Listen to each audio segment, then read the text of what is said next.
अस्सलाम वालेकुम रहमतुल्लाह।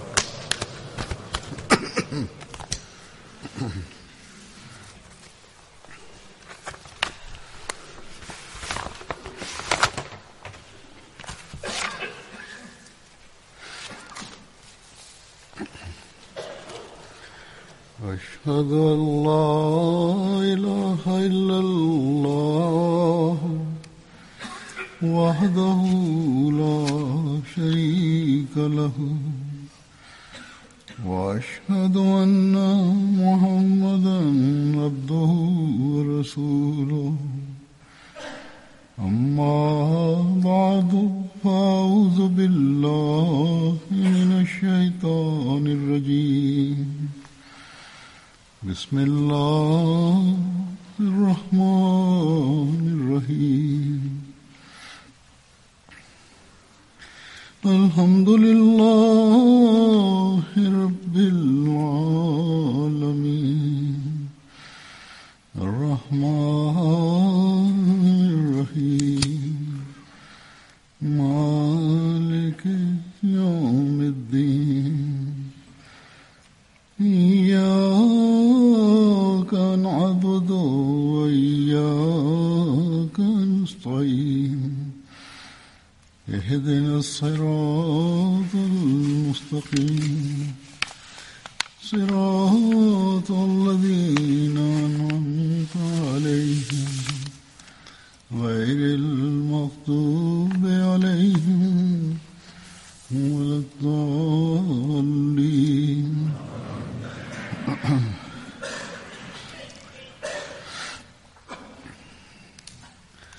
Rahmani Rahim. Halifa mtukufu ayyadahullah ta'ala bin Aziz anasema Aisha radhiallahu ta'ala anha anasimulia kwamba ikiwa Waislamu 100 wanaswali jeneza ya mtu na wote wanamwombea msamaha na ghufira, basi Mwenyezi Mungu anakubali dua yao. Vile vile kuna riwaya nyingine kwamba jeneza moja ilikuwa inapita wakati watu walipoanza kumsifu yule mtu aliyefariki. Kwa kusikia hii Mtume sallallahu alaihi wasallam kwamba pepo imewajibika kwa ajili ya huyu, Hazur anasema mimi nilikuwa na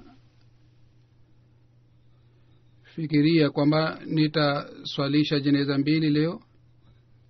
Kwa hiyo mimi nitasoma hadithi nyingine kuhusiana na mada hii ya jeneza na vile vile maandiko ya Sayyidina Alayhi salatu wasallam, vile vile mambo ya fika pia nitaeleza katika hutuba hii ya leo.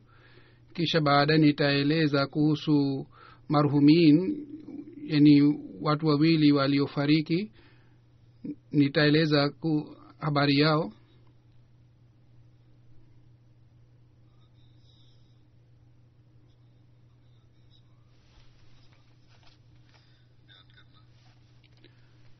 Lakini leo mimi siwezi kusoma hadithi na maandiko mengine leo, kwa sababu mtumishi wa jumuiya ambaye alitimiza wakfu yake na sifa ya mtumishi ambaye nataka kueleza kuhusu huyu marehemu, nimepata maelezo kiasi hiki, nimepata maelezo nyingi kutoka kwa watu. Mimi sitaweza labda kueleza maelezo haya yote. Kwa hiyo mimi nimechukua 5% katika maelezo haya ambayo watu waliniandikia kuhusu marehemu.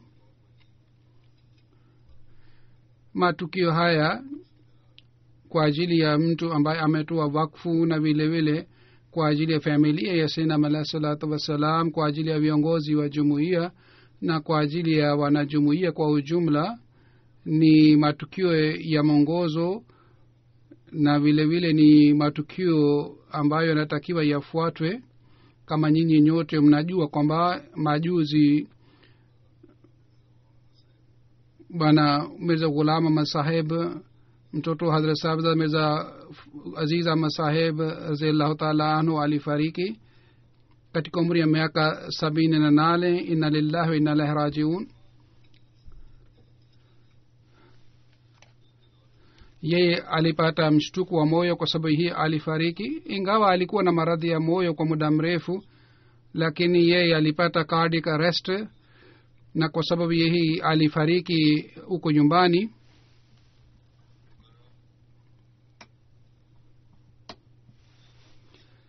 Bwana Mirza Ghulam Ahmad Saheb alikuwa kitukuu wa Sayyidina alayhi salatu wassalam. Hazrat Mirza Sultan Ahmad Saheb alikuwa mjukuu wa Hazrat Mirza Sultan Ahmad Saheb,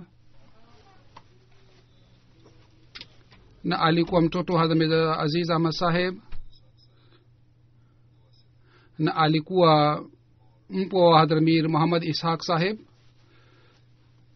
na yeye alikuwa mume wa dada yangu.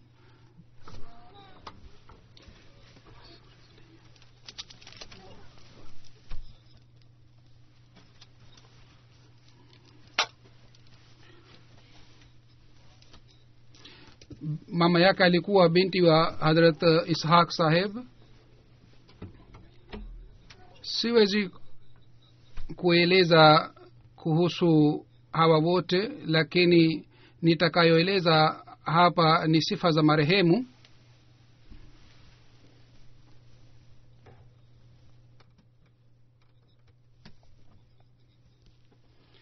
Alikuwa ametoa wakfu maisha yake,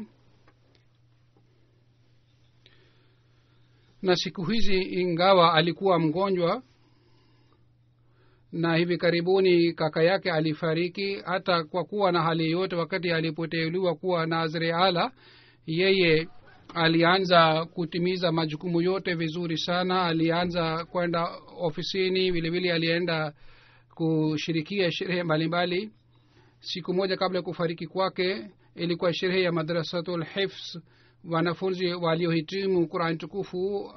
Alienda kushiriki sherehe ile, na jioni yeye alishiriki katika hafla ya Khudamul Ahmadiyya. Na siku ambamo alifariki, asubuhi yeye alienda kutembelea wanajumuiya wengi, alienda kuangalia wagonjwa, vile vile aliswali sala 5 katika msikiti wa Mubarak.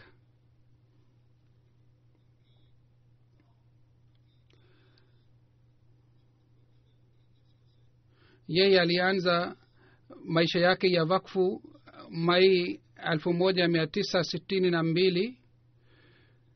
Alifanya MA katika political science katika government college.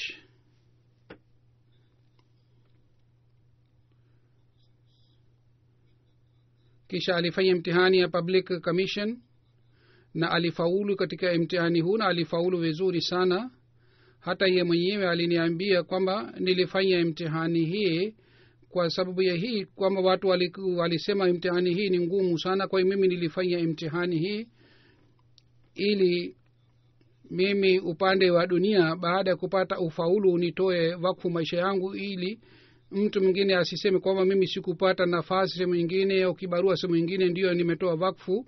Hata baada ya kupata ufaulu ule, yeye hakufanya kazi katika serikali, hakufanya kazi ya binafsi, bali alitoa wakfu maisha yake. Kama niliyosema, 1962 alitoa wakfu maisha yake. Kisha halifa wa pili radhiyallahu ta'ala anhu alimteua kuwa managing editor of Review of Religions. Alipewa huduma hii, na halifa wa pili alisema, pamoja na elimu ya dunia uliopata, unatakiwa upate elimu ya dini pia. Ya alisoma hadithi kutoka kwa Hazrat Mir Daud Ahmad Saheb. Hazrat Mir Daud Ahmad Saheb alikuwa editor wa Review of Religions, mhariri wa Review of Religions, na alikuwa mjomba wake pia. Jina lake zamani lilikuwa Mirza Said Ahmad, lakini baadaye Hazrat Muslim Maud alimpatia jina Mirza Ghulam Ahmad, kwa sababu mama yake aliomba kwamba apewe jina hili kwa sababu alisoma tukio fulani katika Siratul Mahdi. Kwa mama yake alimwomba halifa wa pili kwamba yeye apewe jina Mirza Ghulam Ahmad.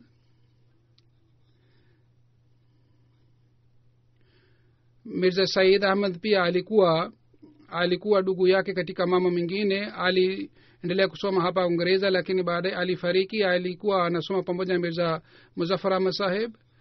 Hazrat Musleh Maud alisema kwamba Hazrat Mirza Aziz Ahmad Saheb akibadilisha jina lake labda yeye hatapenda. Hazrat Muslim Maud radhiyallahu ta'ala anhu akasema basi sisi tunampatia jina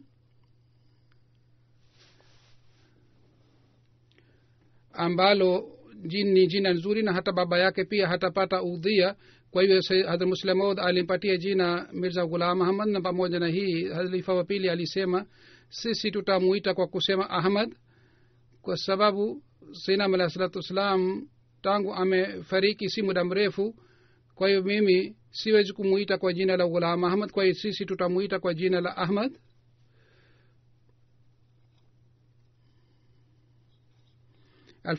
1964 alioa dada yangu Jalaluddin Shams Sahib. alitangaza ndoa yake. Khalifa wa pili alikuwa anaumwa wakati ule, ana watoto wa kiume 3 na mabinti 2, na watoto 2 wametoa wakfu. Mirza Fazl Ahmad ni Nazir Talim katika Rabwa, na Mirza Nasr Inam ni principal wa Jamia Ahmadiyya ya Uingereza, na Mirza Ihsan Ahmad anaishi Marekani. yeye anafanya kazi katika ofisi ya dunia, lakini anatoa huduma katika jumuiya. yeye ni secretary mal, vile vile ni afsar jasaga. binti yake moja huyu marehemu Amtul Ali na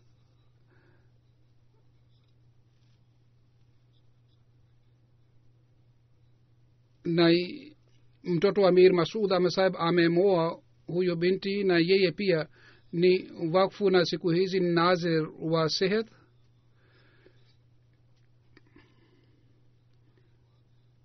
huduma alizotoa Mirza Ghulam Ahmad Sahib ni hivi kwamba aliwahi kuwa nazir talim, additional nazir islah shahid muqami, aliwahi kuwa nazir diwan,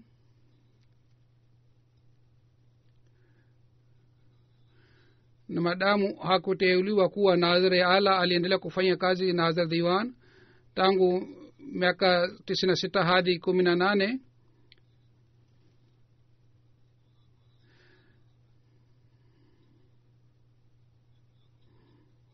na baada ya kufariki kwa Mirza Khurshid Ahmad Sahib, mimi nilimteua kuwa nazir ala wa amir muqami.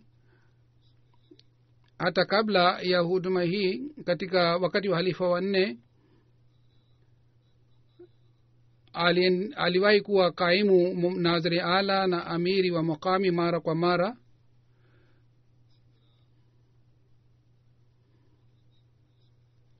hivi ndivyo alikuwa member wa Majlis Waqf Jadid. 2016 mpaka 18 aliwahi kuwa sadr Majlis Waqf Jadid. katika tanzim ya Ansarullah pia alitoa huduma zake. aliwahi kuwa naib sadr wa Safedom, na baadaye alikuwa naib sadr. aliwahi kuwa sadr Ansarullah 2004 mpaka 2009 aliwahi kuwa sadr Ansarullah wa Pakistan. katika Khudamul Ahmadiyya pia alitoa huduma zake. aliwahi kuwa naib sadr Khudamul Ahmadiyya Markazia. baadaye aliwahi kuwa sadr Khudamul Ahmadiyya Markazia 75 mpaka 79. aliwahi kuwa editor Review of Religions baada ya Mir Daud Ahmad Sahib. alitoa huduma zake kwa kuwa private secretary wa halifa wa pili. alikuwa sadr wa Khilafat Committee Library. alikuwa director wa Fazl Umar Foundation.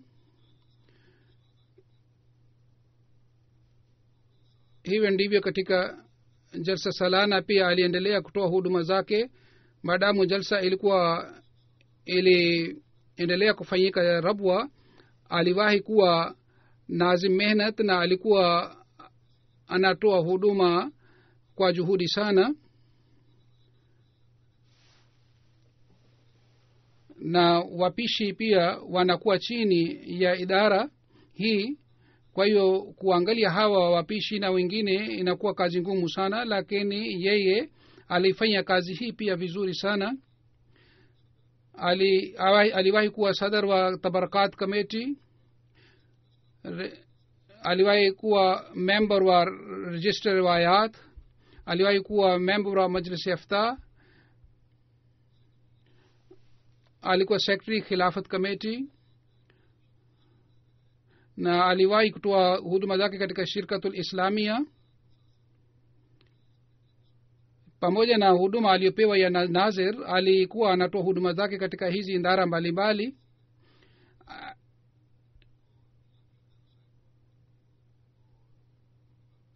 themanini na tisa yeye na Mirza Khurshid Ahmad Saheb na wanajumuiya wengine alifungwa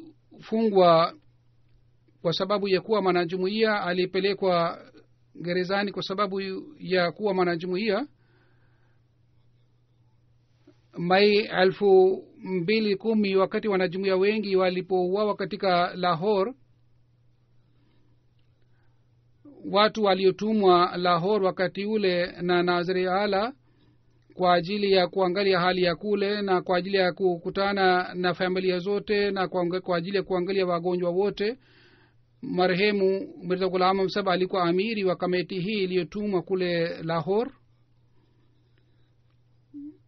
Alifika Lahore wakati mashahidi walikuwa wanapelekwa hospitalini, na takriban wiki mbili alikaa kule Lahore, na aliendelea kuangalia maandalizi yote kule. Na katika Daruzikr pia alitoa huduma zake vizuri sana.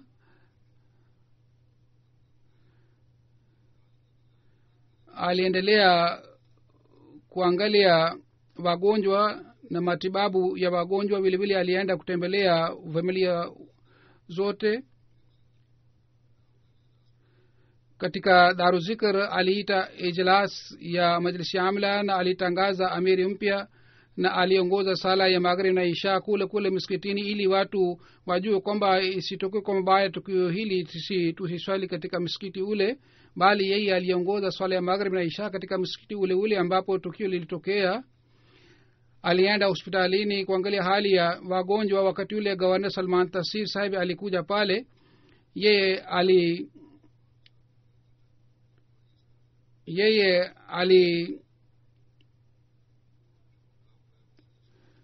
yeye alisema rambi lakini marehemu alimwambia kwamba tukio hili limetokea kwa sababu chuki inaenezwa dhidi ya wanajumuiya. Wewe ni gawani, unatakiwa uzingatie jambo hili. Jawed Mahekal ambaye alikuwa waziri, yeye pia alikuja kwa ajili ya rambi, na kule pia marehemu alimwambia yule waziri kwamba wewe umekuja kwa ajili ya rambi, sisi tunakushukuru kwamba umekuja, lakini iwe wazi hii kwamba sisi hatuamini kwamba sisi ni wachache, sisi ni Waislamu. Yule waziri akasema kwamba mimi ni waziri wa haki za wanadamu, ndio maana mimi nimekuja. Marehemu akamwambia unatakiwa ueleze jambo hili katika parliament, na serikali inatakiwa iondoe kanuni dhidi ya jumuiya. Lakini yeye alikuwa anamkumbusha kuhusu majukumu yake. Lakini sisi wanajumuiya tunamtegemea Mwenyezi Mungu, na ni yeye ambaye atarekebisha hali hii, ataondoa hali hii inayopatikana katika Pakistan dhidi ya wanajumuiya. 23 Mai 2010 alifanya press conference. Katika Point Blank kuna kipindi cha TV, yeye alishiriki katika kipindi hiki na ilirushwa moja kwa moja Voice of America, Sahara, Channel 5 na Dunia TV. Katika TV hizi zote alitoa interview, na yeye aliendelea kukaa kule tarehe 12 ya Juni. Baadaye alirudi. Yeye alipokuwa Lahore alimwambia yule waziri kwamba sisi ni Waislamu na hakuna yeyote ambaye anaweza kunyang'anya haki hii yetu ya kuwa Waislamu.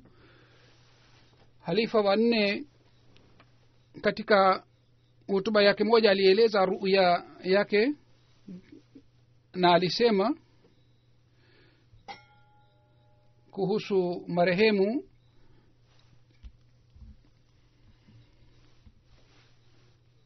halifa wanne anasema mimi nilikuwa nafikiria niongeze shughuli zangu. Katika usiku ule nikaona Mia Ahmad Sahib katika ndoto yangu,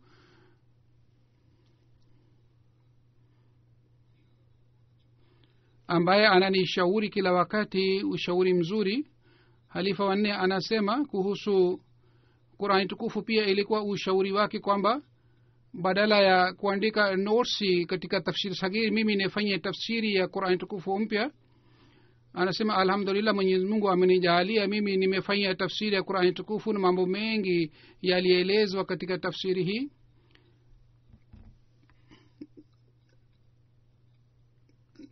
Ndoto hii ni ndefu sana. Yeye alinishauri kuhusu harusi na ndoa ya wasichana na vijana. Vile vile alitoa ushauri mbalimbali katika ndoto ile.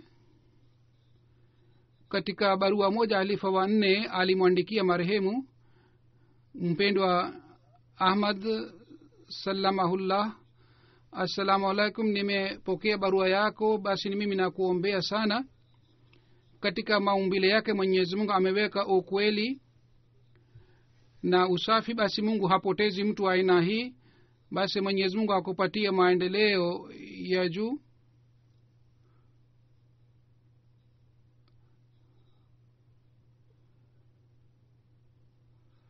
Hivyo ndivyo katika barua nyingine halifa wa 4 alieleza na alisema, na kuombea kila wakati katika maombi yangu.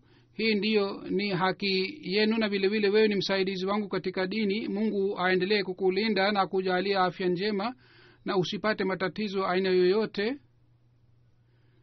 Kisha alimwandikia, uniombee pia katika maombi yako. Mimi nina hamu kwamba watu wakubali Ahmadiyya haraka iwezekanavyo.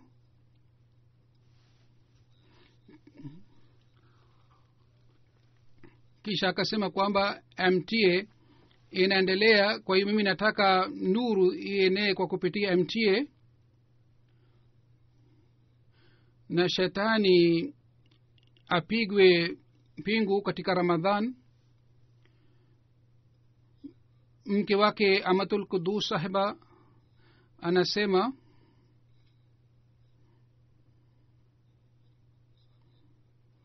halifa wa pili alipokuwa mgonjwa, marehemu alikuwa akienda kumuona kila siku. Yani kabla kuoa yeye alikuwa akienda kumwangalia halifa wa pili, na wakati wa halifa wa 3 pia alikuwa akipenda sana uhalifa. Halifa wa 3 alikuwa anamtegemea sana. 1974 kwa muda mrefu yeye na Mirza Khurshid Ahmad Sahib alikuwa pale kwa halifa wa 3. Walikuwa hawana ruhusa ya kurudi nyumbani. Katika mwaka 73 na 74 baadaye alipokuwa sadr wa Khudamul Ahmadiyya alipata nafasi ya kutoa huduma pamoja na halifa, na yeye alikuwa harudi nyumbani kwa muda mrefu.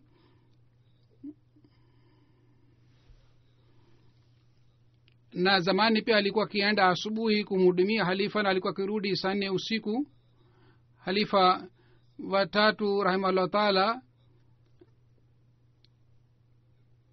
katika ijtimaa,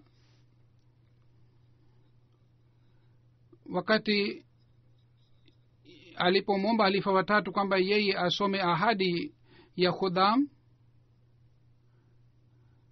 halifa wa 3 akamwambia kwamba wewe usome ahadi. Na halifa mtukufu alisimama na alisoma ahadi ile nyuma yake pamoja na khudam mwingine.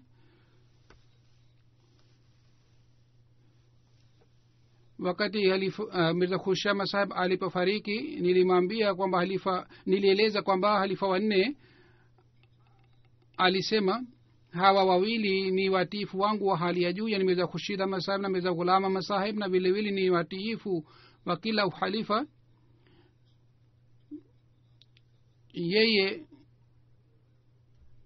Yeye aliniambia kwamba halifa wa 4 alisema hivyo, lakini wakati ule yeye hakutaja jina lake. Lakini halifa wa 4 kwa hakika alisema kuhusu Mirza Khurshid Ahmad na Mirza Ghulam Ahmad kwamba hawa ni watiifu watiifu wa halifa, na kwa ajili ya kutafuta pete iliyopotea alimuita Mirza Ghulam Ahmad na Mirza Khurshid Ahmad, na wao hawa walitafuta pete.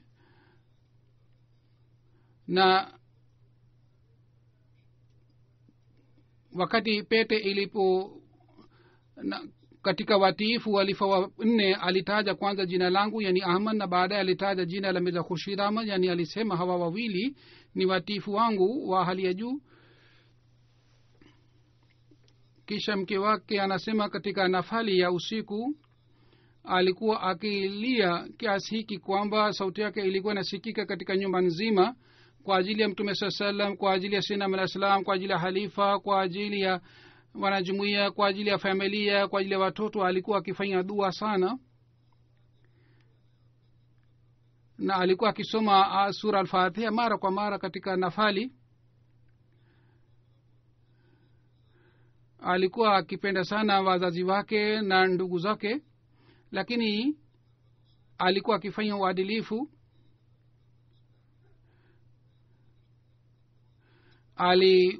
Aliweka usawa katika mahusiano haya yote, na alipokuwa akipewa zawadi alikuwa akimshukuru. Baadhi wakati alimpatia zawadi, au baadhi wakati alikuwa akimwandikia barua, baadhi wakati alikuwa akienda nyumbani kwake kwa ajili ya kutoa shukurani kwa sababu ya zawadi aliyopewa. Na sifa yake nyingine ilikuwa hii kwamba alipopewa kazi yoyote alikuwa hakai kwa utulivu mpaka alikuwa anamaliza kazi ile. Alikuwa na elimu sana, na vile vile alikuwa na kumbukumbu nzuri, na yeye alikuwa anajua mambo yote ya zamani.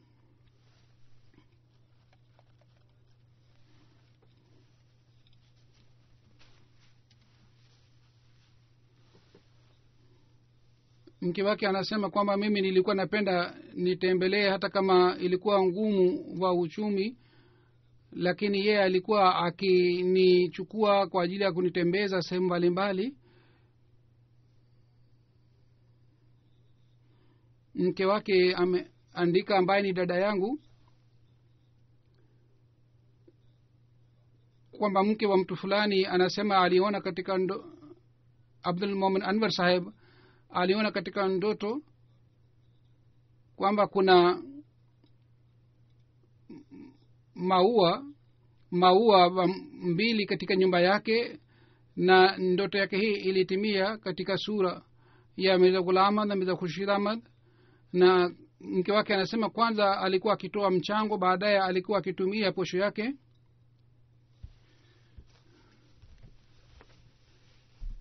Mke wake aliyepewa urithi kutoka kwa baba yake na mama yake, kwanza alitoa wasiyati yake, chanda ya wasiyat, na alitoa hisa jaidad yake.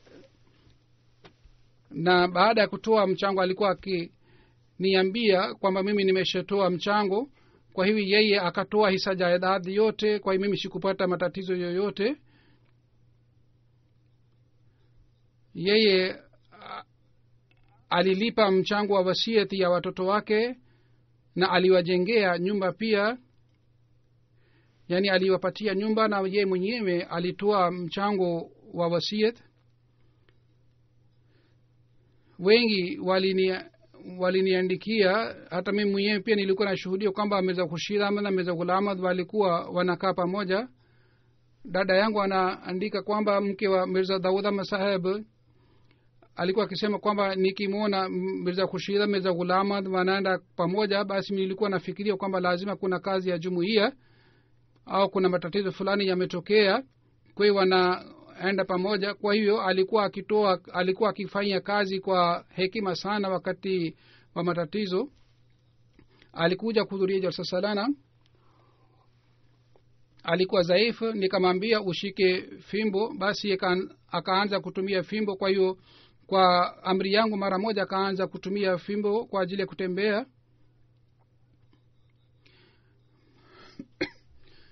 Miaka michache iliyopita nilisema Nazran waende katika jumuiya mbalimbali na wapelekee salamu zangu. Kwa hiyo yeye alipewa mkoa wa Sindh. Mke wake anasema aliporudi kutoka Sindh alikuwa anatembea kwa shida, na akasema mimi nilianguka katika ngazi na alipoenda hospitalini ilionekana kwamba kuna fracture katika mfupa wa mguu.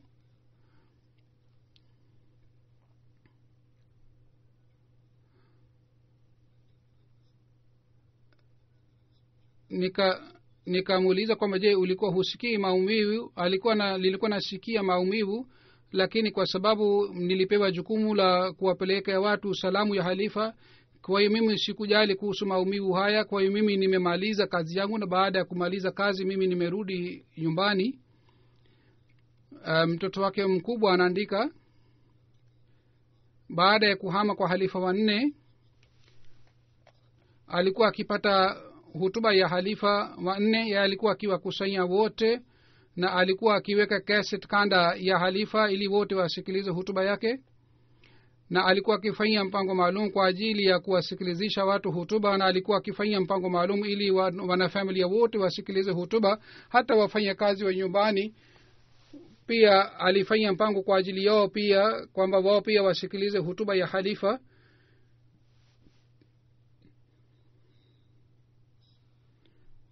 Hazur anasema wakati alipokwenda Lahore, wakati ule tukio moja, anaandika mtoto wake kwamba alipokwenda hospitalini walikuwa watu wengi sana, watu wa ambulance walikuwa naomba thamani kubwa sana. Yeye akatangaza kwamba Sadr Anjuman Ahmadiyya atafanya mpango na wote watapelekwa Rabwa na wote watazikwa kule Rabwa. Ikiwa mtu anataka kupeleka maiti yake nyumbani kwake anaruhusiwa, lakini gharama yote itachukua jumuiya na hawa wote watazikwa katika mji wa Rabwa. Kwa hiyo watu kwa kupata tangazo hili wakapata utulivu. Alienda kutembelea familia zote, vile vile alipanga chakula kwa ajili ya familia, na ikiwa katika familia kuliko hakuna mtu ambaye anaweza kuwapatia chakula familia, alipanga mpango wa chakula.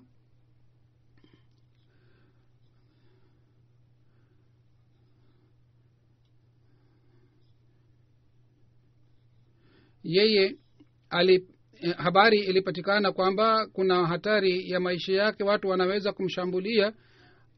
Aliitwa Rabwa tena, lakini Ijumaa ijayo alienda tena katika msikiti wa Lahore Daruzikr, na aliongoza swala ya Ijumaa kule ili imani wanajumuiya imarike. Yeye alikuwa akijali sana kuhusu marafiki zake wengine hawakuweza kumaliza kuhitimu masomo yao, walianza kufanya kazi ya kupiga rangi. Kwa hiyo alikuwa akiwasaidia hawa marafiki zake wote, hata watoto wake pia. 1989 alipopelekwa kwenye jela, sababu yake ilikuwa hii kwamba ilikuwa ijtimaa ya Khudamul Ahmadiyya. Mirza Khurshid Ahmad alikuwa Nazir Umur Ama, alikuwa hayupo kule Rabwa, na kwa niaba yake alikuwa yuko Rabwa. Magistrate alimwambia kwamba hamruhusiwi kufanya ijtimaa, lakini yeye akasema kwamba nyinyi wenyewe mmetutoa ruhusa kufanya ijtimaa, basi uniandikie, basi sisi tutamaliza ijtimaa. Lakini akakataa kumpatia maandishi, akakataa. Kwa hivyo Mirza Ghulam Sahab akakataa. Kwa hivyo alikamatwa na polisi, kwa hiyo alipelekwa kwenye jela, na kule alikaa siku kadhaa kwa sababu ya hii. Binti yake anasema baba yetu alifanya juhudi awe mtiifu wa halifa, na alitusii sisi pia tuwe watiifu. Anasema baba yangu aliniomba nifanye dua fulani, nilikuwa sijui kwamba kuna shida gani, lakini nilikuwa najua kwamba lazima halifa anamkasirikia, ndiyo maana amekosa utulivu. Kwa hiyo mimi pia nikafanya dua sana kwa ajili ya baba.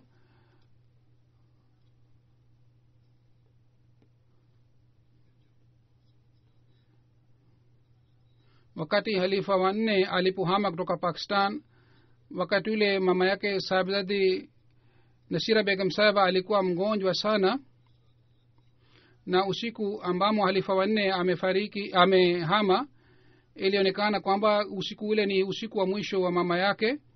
Lakini marehemu alikuwa anajishughulisha katika huduma ya jumuiya.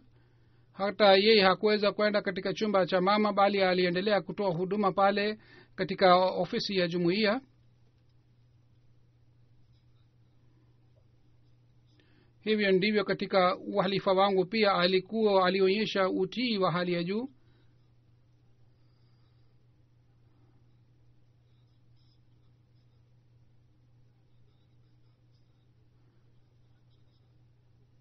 Na alimwambia mtoto wake kwamba, je, hushuhudii kwamba Mwenyezi Mungu anamsaidia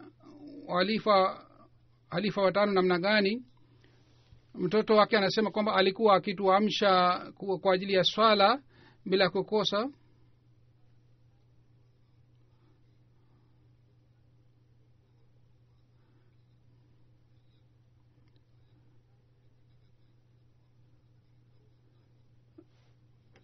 Barua zote alizozipata kutoka kwa halifa alifanya fotokopi ya barua hizi zote na aliwapatia watoto wote, akasema kwamba hii ni hazina yenu, kwa hiyo muendelee kulinda barua hizi za halifa.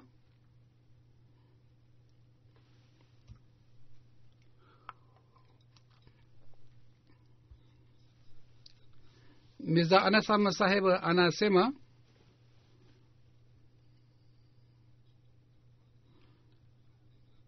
wakati alipofariki niliona ndoto kwamba Bhai Khurshid na Mirza Ghulam Ahmad wameaga dunia hii na wanakutana na Mtume Muhammad sallallahu alaihi wasallam na Sayyidina Muhammad sallallahu alaihi wasallam. Wakati ule katika ndoto mimi pia nikapata hamu kwamba mimi pia nikutane na Mtume sallallahu alaihi wasallam na Sayyidina Muhammad sallallahu alaihi wasallam. Nikamwomba Mwenyezi Mungu, Mola wewe pia uniite, lakini Mungu akasema kwamba uje mbele. Anasema mimi nilikuwa namjua Mirza Mia Ghulam Ahmad Saheb kwa muda mrefu sana. Nilipokuwa nikishuhudia amali zake, basi nilikuwa najihisi kwamba mimi sikufanya kitu chochote. Wakati alipokuwa akinikasirikia, kila wakati alipokuwa akinikasirikia, basi yeye alikuwa akinisamehe.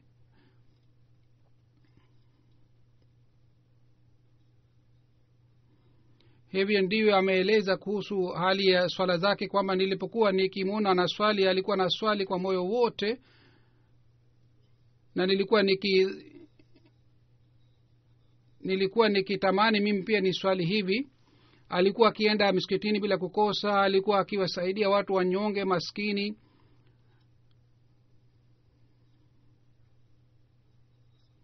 Chaudhry Ahmedullah Saheb pia ameandika, marehemu alikuwa mwenye ufahamu sana, mwenye akili na hekima sana, na alikuwa akitoa ushauri mzuri.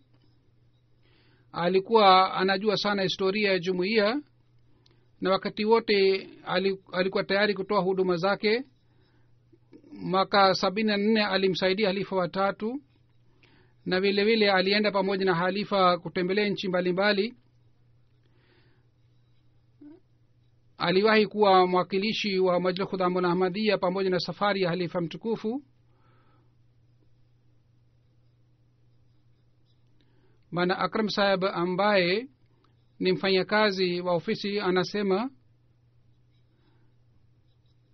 mimi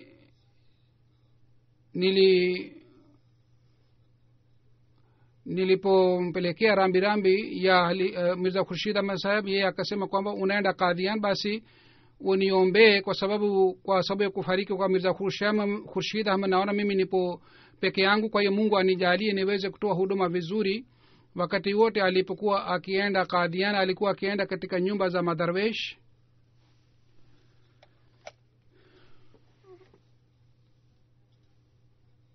Alikuwa akiwahudumia madarwesh na familia zao, na alikuwa anajua sana kuhusu maeneo mbalimbali ya Qadian. Bwana Akram Saheb anasema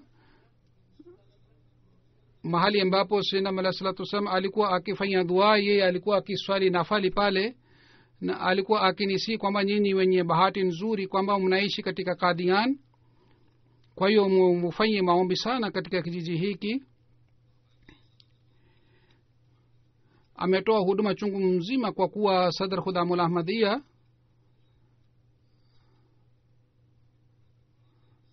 Bwana Gondar Saheb pia ameniandikia kwamba wakati fulani alienda mkoa wa Sindh, na saa mingine kulikuwa gari ilikuwa haifiki kwa hiyo alikuwa akienda kwa miguu na alienda kukutana na khudam kwa miguu, na wale khudam mpaka leo wanamkumbuka marehemu. bana Asfandi al-Munib ambaye ni in charge wa historia anasema kwa ajili ya historia ya jumuiya alikuwa msaidizi mkubwa sana.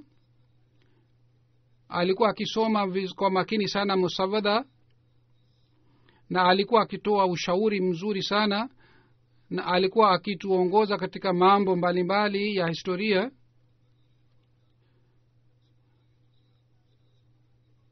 Na alikuwa anajua sana kuhusu historia ya jumuiya.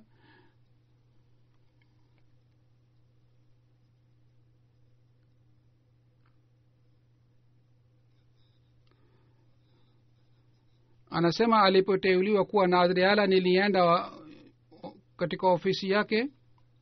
Alikuwa amekaa katika kiti cha Nadhiri Ala.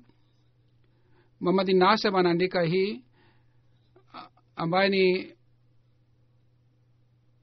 Nazir Islahul Shad, kwamba alikuwa amekaa juu ya kiti, alikuwa analia sana,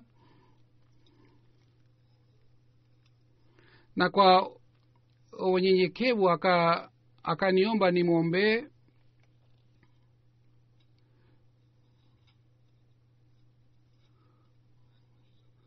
Bana Zahid Qureshi sahib anasema wakati alipokuwa sadr wa Khudamul Ahmadiyya qaid Khudamul Ahmadiyya Lahore alinituma kwake. Nilienda katika ofisi yake kwa kutana naye, nikampatia documents. Ilikuwa msimu wa joto na ilikuwa mchana. baada ya kupokea document kadhaa akaniuliza, je, mimi nimekula chakula? Nikasema baada ya kazi nitaenda Darziafta na nitakula chakula pale. Akasema hapana, twende pamoja nami,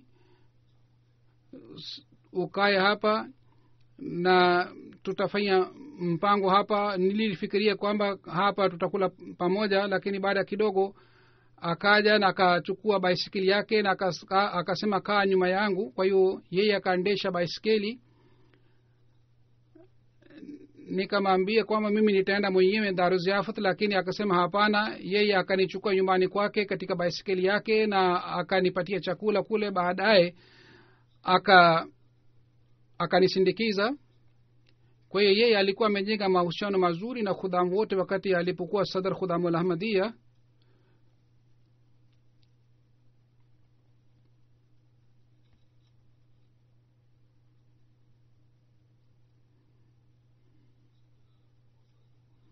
vile vile watu wengi wameniandikia kwamba yeye alitufundisha mambo mengi sana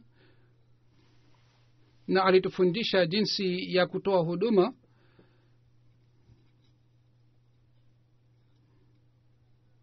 Na alikuwa akifanya kazi kwa makini sana. Dr. Sultan Mubashir sahib anasema kwamba apili iliyofanywa 1984 mpango wake alifanya Mirza Ghulam Ahmad sahib. Na kumbuka kwamba katika Iwane Mahmud Ghulam sahib alikuja, alisema sisi tunahitaji vitabu, kwa hiyo tunatakiwa tuchukue vitabu toka hapa, kwa hiyo wewe una jukumu hili la kuchukua vitabu. Kwa hiyo marehemu pamoja na wafanyakazi wa maktaba alikuwa akitafuta vitabu, na hakufanya hivi kwamba kwa kutoa amri yeye mwenyewe aliondoka, bali yeye mwenyewe alikuwa akishirikiana na wafanyakazi wa maktaba na alikuwa akitafuta vitabu. Alikuwa akiwasaidia mayatima. Dr. Sahib anasema Bi Bushra alikuja leo hospitali.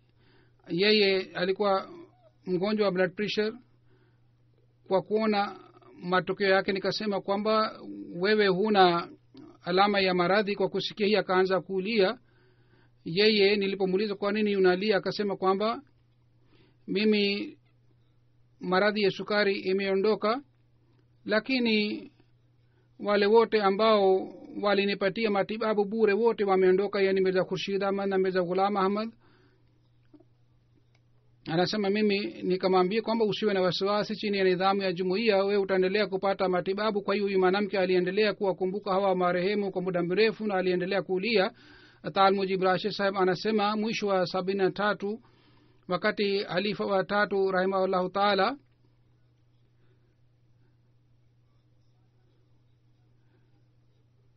aliponiteua kuwa sadr majlis khudamul ahmadiyya, wakati ule Mirza Ghulam Ahmad sahib alikuwa naib sadr. Mimi nilipendekeza jina lake kwa kuwa naib sadr khudamul ahmadiyya. Marehemu alikuwa mzee zaidi kuliko mimi na alikuwa mkubwa katika umri, lakini wakati alipokuwa naib sadr alifanya kazi zote kwa unyenyekevu sana na alinitii katika mambo yote, na yeye hakudhihirisha kwamba yeye ni senior kuliko mimi na mimi ni mdogo katika umri kuliko yeye. Kuna Shahid Abbas saheb kutoka Malaysia anaandika 2005 nilifanya bayat.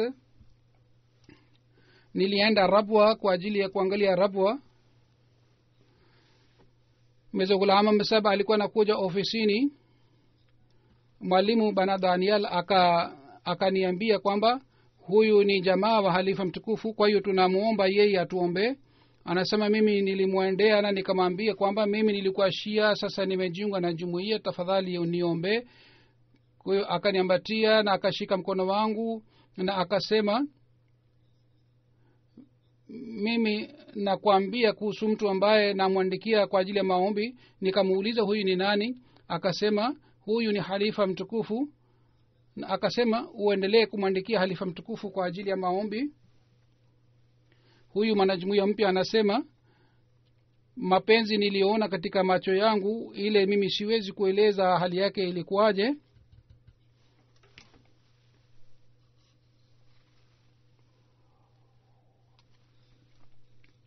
Bana Anjam Parvez sahib ambaye ni bashiri hapa katika Arabic desk anaandika, Chaudhry Muhammad Ali sahib aliniambia siku moja wakati wa joto sana, Mia Ahmad sahib alikuwa anamtafuta mtu ambaye alikuwa anapiga rangi. Akaulizwa kwamba unamtafuta nani? Akasema mimi nimempatia huyu mtu dawa ambayo si sahihi, namtafuta isije akala atumie dawa ile, kwa hiyo namtafuta ili nimpatie dawa ingine ambayo ni sahihi kwa ajili yake. Hivyo ndivyo alitoa huduma chungu nzima katika idara mbalimbali za jumuiya, na huduma zote alitoa kwa makini sana. Watu wengi wameniandikia kuhusu maisha yake na kuhusu matukio yake.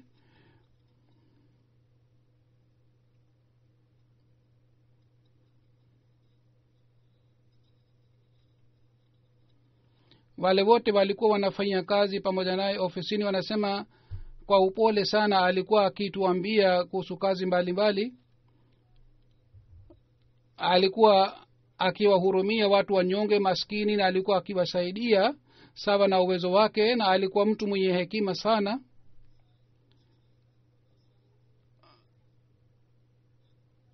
Alikuwa akielewa mambo haraka sana, na baada ya kuelewa mara moja alikuwa akifanya kazi ile bila kuchelewa.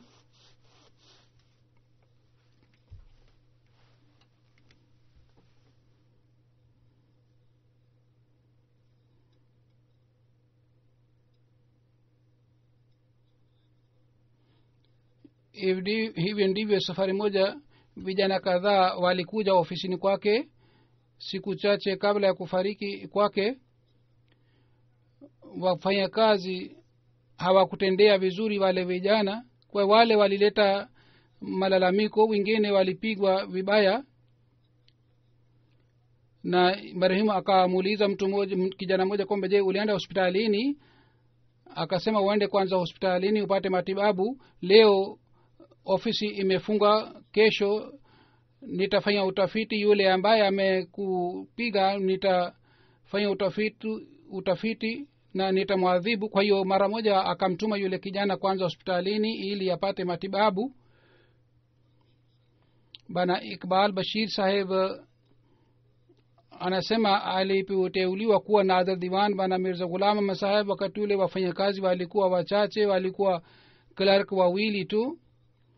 Kazi ilikuwa nyingi sana, na ilikuwa ikitokea hivi kwamba Mir Ahmad saheb alikuwa akikaa pamoja nasi na ye alikuwa akifanya kazi pamoja nasi.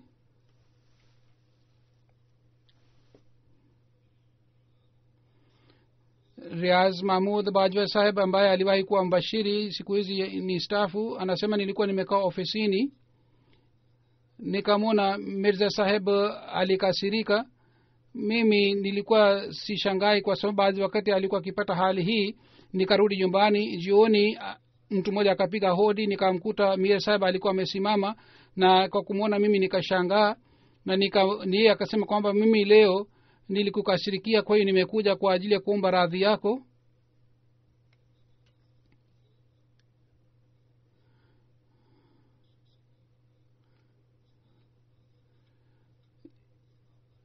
Hivyo ndivyo mfanyakazi mwingine pia ameniandikia kwamba yeye pia kwanza Mirza saheb alimkasirikia, baadaye aliomba radhi.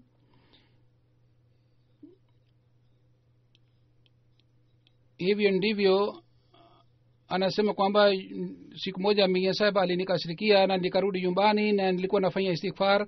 Mtu mmoja akapiga hodi na nilipotoka nje nikamkuta Mir Ahmad saheb alikuwa amesimama, na akasema kwamba mimi nimetumia maneno makali dhidi yako, kwa hiyo nimekuja kuomba radhi yako. Na kwa kusema maneno haya yeye akarudi nyumbani. Bashar Yas saheb anasema nilikuwa editor mhariri wa Khalid. Marehemu alikuja Australia. Yeye alieleza tukio moja.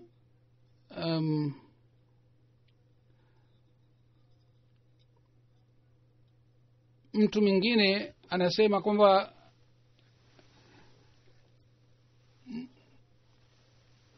marehemu wakati fulani taarifa ilipopelekwa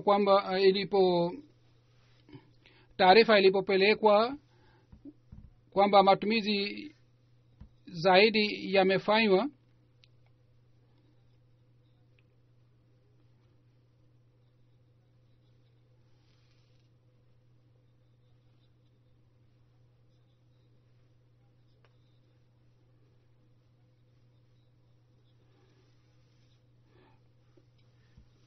mfanyakazi mmoja alifanya matumizi zaidi wakati wa ijtimaa. Kwa hivyo yeye alimwambia kwamba mimi nimekataa kupitisha bili yenu hii kwa sababu mnatakiwa muwe waangalifu sana.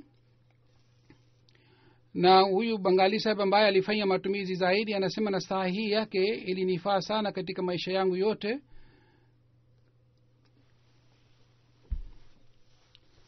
Anasema bana Bashir saheb kwamba alikuwa akitii uhalifa sana. Siku moja katika iftar committee tulikuwa tunajadili mambo ya zaka, na committee ilitayarisha taarifa kuhusu zaka ya farasi. Mimi nilikataa taarifa ile, nilisema kwamba muangalie tena na mufanye utafiti zaidi. Kwa hiyo kamati chungu mzima iliundwa, lakini walikuwa hawakuweza kuamua.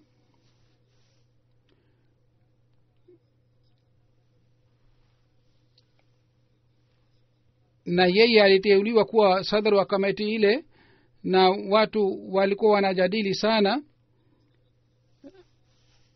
na walipokuwa wanatoa hoja mbalimbali dhidi ya uamuzi wangu, yeye akasema kwamba wakati halifa ameamua, sisi kwa nini sisi tunajadili? Tunatakiwa tufuate maamuzi ya halifa.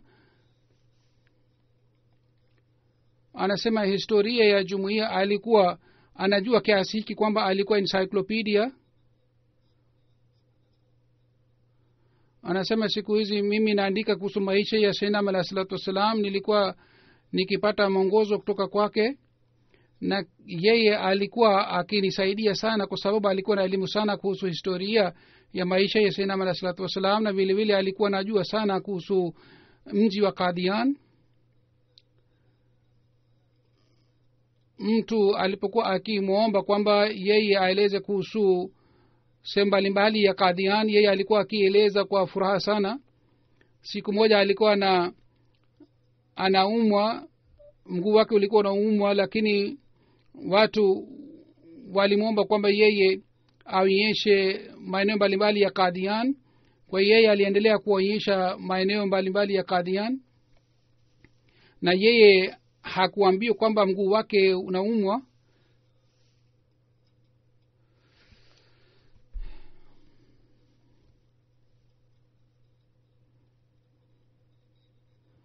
Yeye marehemu alipotumwa kwa ajili ya huduma jumuiya, yeye hakujali matatizo yatakayopatikana njiani.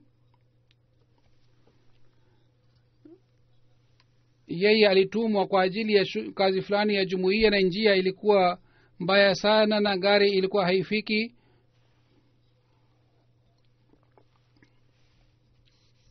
juu ya tractor Mirza Khurshid Ahmad na Mirza Ghulam Ahmad Sahib walikaa na pamoja na wabashiri. Hata njiani barabara ilikuwa mbaya kiasi kwamba tractor ilikuwa haipiti, kwa hiyo wakaenda kwa miguu, na walipofika kijijini wakakaa miskitini na wakasikiliza kesi. Kwa hiyo ihtilafu ilikuwa inapatikana katika watu. Kwa kuona juhudi ya hawa, wao wakaondoa ihtilafu yao, na kwa sababu ya maombi yao wale watu walimaliza ihtilafu yao.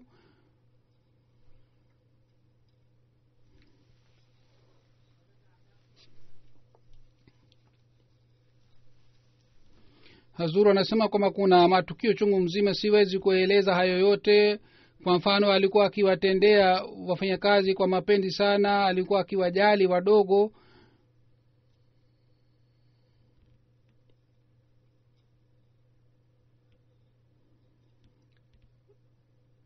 Naib Nazir Talim anaandika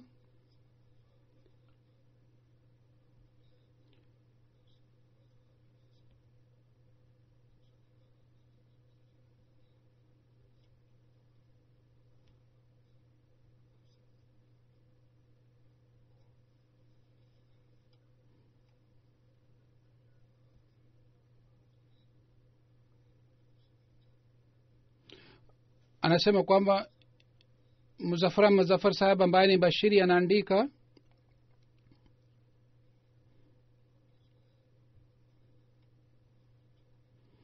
pia ameeleza tukio lile wakati alipopata fracture katika mguu wake, lakini yeye hakujali maumivu yake, bali aliwatembeza wanajumuiya katika maeneo mbalimbali ya Qadian.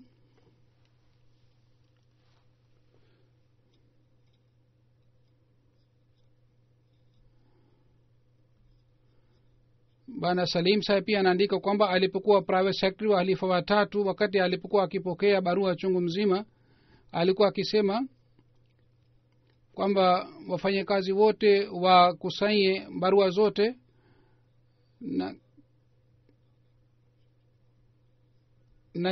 wafanyakazi wanasema ye alikuwa akisoma barua zaidi kuliko wafanya wengine, na yeye alikuwa akiandika barua nzuri sana na maandishi yake pia alikuwa mazuri sana.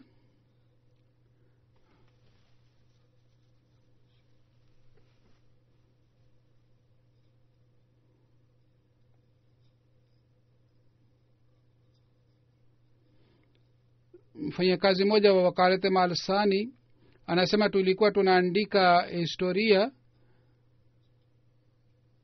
na tulikuwa tunaandika kuhusu maelezo ya kutoka katika njia ya Mwenyezi Mungu. Wakilul Maal akatuambia sisi tumpatie musawada ile Mirza Ghulam Ahmad Sahib kwamba yeye asome na apitie, na tulimpatia ukurasa 150 au 200. Anasema asubuhi nilipokuja ofisini bahasha ilikuwa juu ya meza na alikuwa amerekebisha makosa. yaani usiku mzima marehemu akakaa na akasoma musawada ile yote, na asubuhi alitupatia musawada ile, na alikuwa akifanya kazi hivi. Na kwa hiyo yeye ni mfano kwa ajili ya wafanyakazi wote. aliwahi kuwa sadar majlis kar pardaz, na alikuwa akichunguza kesi zote kwa makini sana.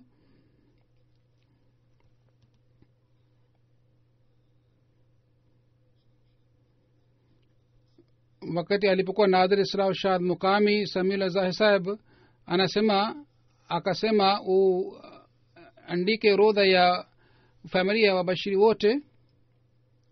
yeye akachukua orodha ile na alitembelea kila familia na akasema kwamba mume wako ambaye ni bashiri ameenda kwa ajili ya kazi ya dini, ikiwa na matatizo yoyote basi uniambie, nitakusaidia.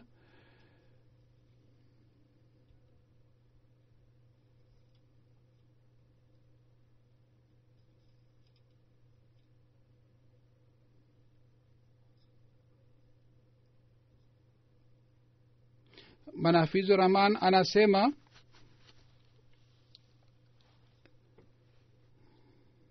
mimi niliandika kitabu cha Chaudhry Muhammad Ali Saheb, na Chaudhry Saheb akanituma nichukue kitabu chake na nimpatie marehemu.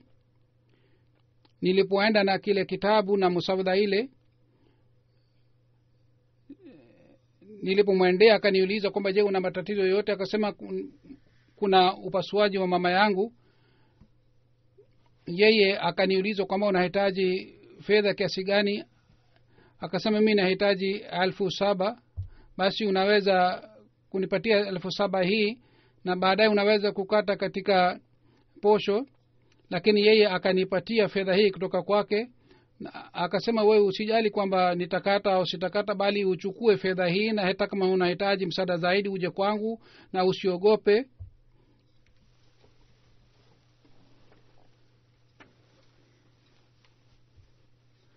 Hafsa pia ameandika kwamba alikuwa mtiifu wa uhalifa hali ya juu, na hali hii ilikuwa inajulikana kutoka katika amali zake zote. wakati alipoteuliwa kuwa nazire ala katika kikao cha Nazran, alisema mimi sitaki niwaambieni kwamba munitii, bali nyinyi mnajua kwamba mtanitii kwa sababu halifa mtukufu ameniteua, lakini mimi nahitaji maombi yenu.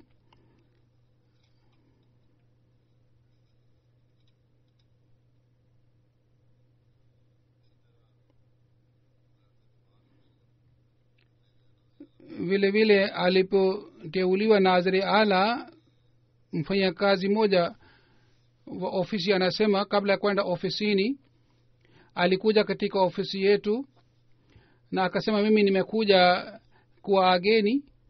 Kwa kusikia maneno yake haya sisi tukaanza kulia na tukasema mia sababu ubaki hapa katika ofisi yetu au tuchukue sisi hapa pamoja nawe? Akasema mimi siwezi kuwachukueni nyinyi, bali mimi pia naenda katika ofisi nyingine kwa amri ya halifa. Kisha kutoka katika ofisi hii ya naziri ala ameenda kwa Mwenyezi Mungu. Mwenyezi Mungu aiweke roho yake mahala pema huko peponi. Marehemu ameenda mahali ambapo kila mmoja ataenda kule wakati wa zamu yake, lakini wenye bahati nzuri ni wale watu ambao wanaishi maisha yao sawa na ridhaa ya Mwenyezi Mungu.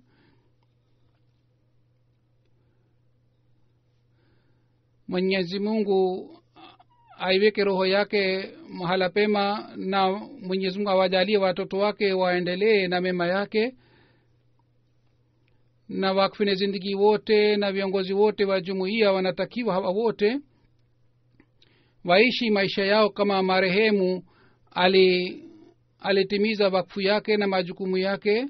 Mwenyezi Mungu awajalie wote waweze kuishi maisha yao sawa na maisha ya Mirza Ghulam Ahmad.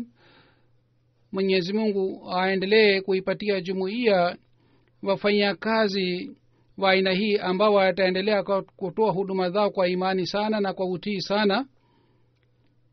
Jeneza ya pili ninayotaka kuswalisha leo ni bi moja ambaye amefariki katika umri wa miaka 47 katika tarehe 26 ya Januari kwa sababu ya high blood pressure amefariki. Alifanywa upasuaji lakini alifariki kwa muda mrefu. Alipata maradhi haya katika umri wa miaka 15. Figo yake ilikuwa haifanyi kazi, lakini tangu amejiunga na jumuiya alikuwa akiswali swala kwa wakati, na vile vile alikuwa akiswali tahajjud na alikuwa akisoma Qur'ani tukufu. Ila hali alisilimu kutoka katika Ukristo 2004 alisilimu.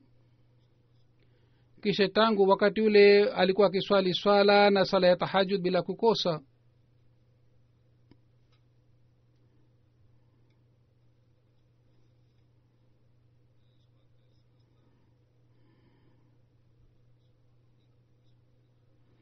Alikuwa akisema kwamba Waislamu wamehitilafiana, ndio maana yeye alisilimu. Kabla alisilimu lakini baadaye alijiunga na jumuiya. Yeye alianza kutafuta ukweli kwa kusoma bishara za Mtume sallallahu alaihi wasallam. Kwa hivyo baadaye akajiunga na jumuiya.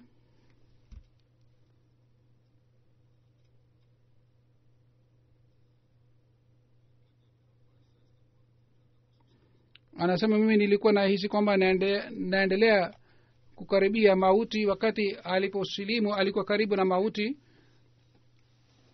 Madaktari wakasema tangu amesilimu amepata uhai mpya, na kabla ya kusilimu alipata hepatitis C, lakini baada ya kufanya bayat Mwenyezi Mungu alimpatia ponyo na alipona. Na alikuwa akiwaambia wanafamilia kwamba amepata shifa hii katika sura ya muujiza kwa sababu ya kujiunga na jumuiya.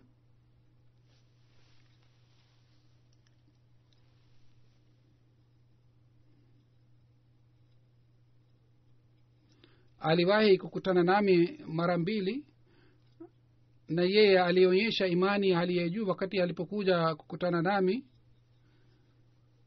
Amir Saba anasema mimi nilienda kukutana naye alikuwa ametayarisha chakula. Nikamwambia kwa nini umepata usumbufu? Akasema umekuja mara ya kwanza nyumbani kwangu na umekuja kwa kuwa mwakilishi wa halifa, na kila wakati nyumbani kwake MTA ilikuwa inawashwa. Mwenyezi Mungu apandishe madaraja yake, amghofirie, amsamehe.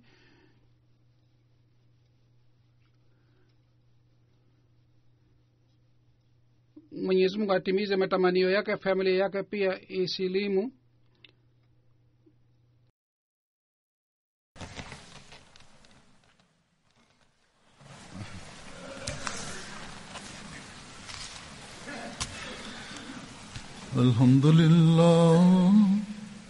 Alhamdulillah nahmaduhu wa nasta'inuhu wa nastaghfiruh wa nu'minu bihi wa natawakkalu alayhi wa na'udhu billahi min shururi anfusina wa min sayyiati a'malina. من يهده الله فلا مضل له ومن يضلل فلا هادي له ونشهد أن لا إله إلا الله ونشهد أن محمدا عبده ورسوله. عباد الله رحمكم الله، إن الله يأمر بالعدل والإحسان وإيتاء ذي القربى وينهى عن الفحشاء والمنكر والبغي يعظكم لعلكم تذكرون. اذكروا الله يذكركم